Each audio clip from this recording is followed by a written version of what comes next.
Well is busy warming the corridors of power with conman Raila Odinga, and Morara is busy galvanizing support from the opposition tribalists, the likes of Gachagua and Wamala.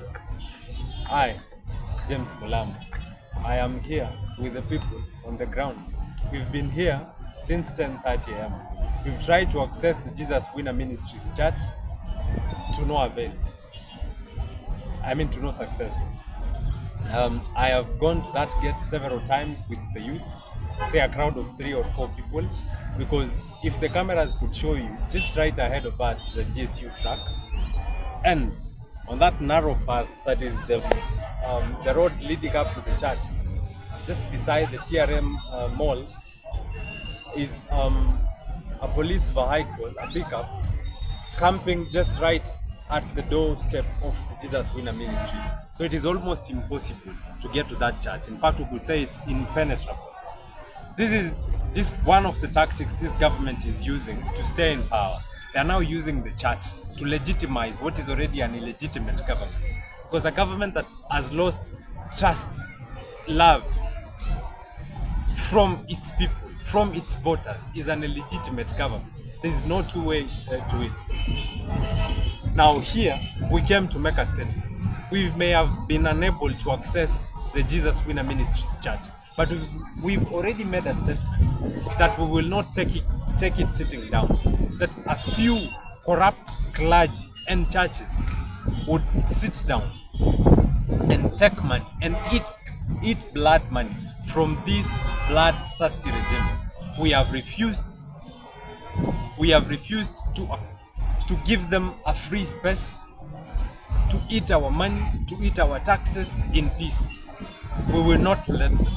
We will not allow them. We will not take this sitting down. So we've made a statement here at Roysambu, at the Jesus Winner Ministries Church, that we are sending a statement and a message to all other churches that you will suffer the same fate. The churches of Kenya and to the Muslim society of Kenya, that we will occupy churches and we will occupy mosques, because we are the church. The church is not a stone wall building. The church is the congregants, and we, the believers of Christ, have investigated, we have scrutinized, and we have seen that the current church in Kenya does not serve God. Rather, it serves money and materialism, and we will not let that happen. Jesus Christ, the Son of God, got so angry at one time that he took a whip, got into the church, and whipped the guys who are doing business in the temple of God. And we are doing the same. You may not see the Jesus Christ in us, but we as his believers, as Christians and as his followers, it is upon us to follow into the teachings that Jesus Christ left us. And he told us that we should preserve and protect the sanctity of the church. We should not let gluttonous and greedy preachers to desecrate the altar of God. That is sacrilege, and we will not take that sitting down. The church in Kenya today is being controlled by the state. We have another state capture in Kenya today that has not only captured the systems of this government, it has also captured the church, and we will not take that sitting down. I am saying this for the third time, that the government has captured the church, and it is busy trying to capture the Muslim society and the mosques. We will not take this from this government, because the government can only rule if it manages to control religion. A government that has been unable to control religion cannot control its people.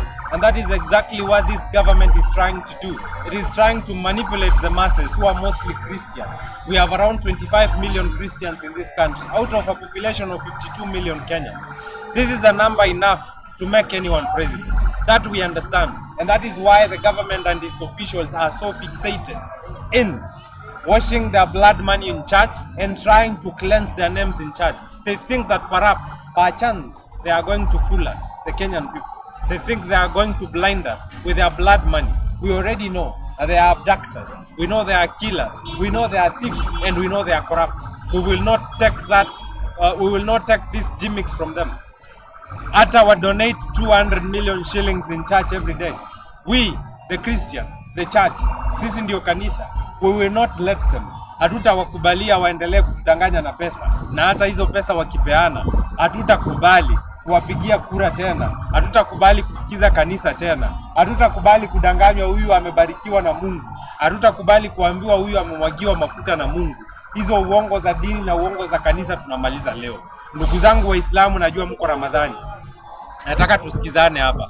Mashehe wenu waache kuchukua pesa za hao wanasiasa. Ni pesa chafu, ni pesa za wizi, ni pesa za uwaji, pesa za umwagikaji wa damu.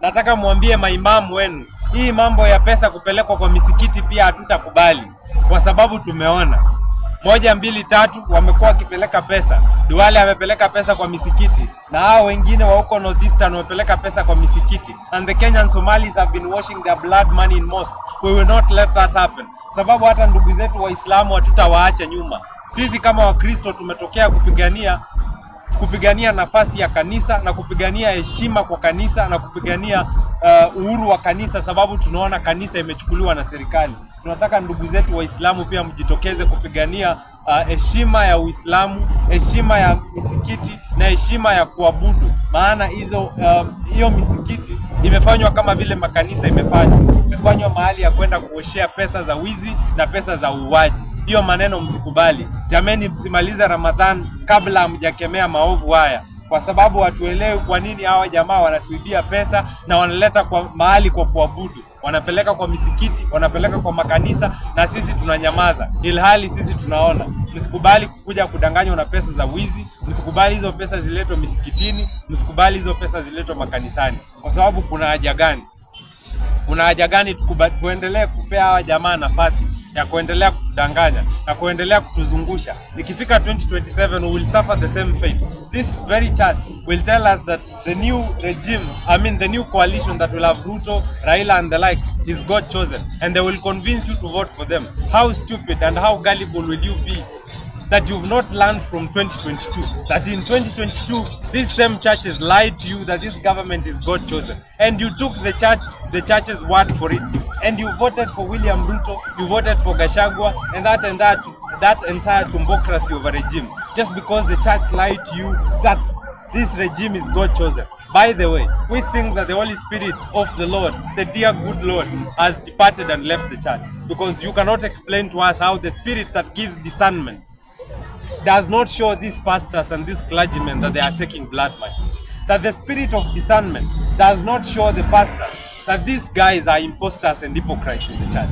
That the spirit of discernment, the good spirit of the Lord that gives good judgment, does not show these preachers that these guys you are taking money from are abductors, are murderers, and are oppressors of the good people of the Lord. Because we've not seen this happen anywhere in the Bible. We've seen preachers come out guns blazing to tell of kings. We've seen prophets. We've seen prophets being victimized for saying the truth, for telling the king that he is naked, for telling the king that you are oppressing God's people, for telling the king that you are misruling and misgoverning the people. We've not seen that happen with the church in Kenya. It is only the Catholic Church of Kenya and I think the Anglican Church of Kenya that have denounced this administration. The other churches are complacent in the misrule and the misgoverning of this country. They are okay with this because to them the church is a business. Tell me now today how these churches can afford to buy $1 million mansions, $1 million properties, and the pastors can roam around with vehicles that are so expensive. But the same congregants in that church are going hungry. The same believers in that church do not have access to affordable health care.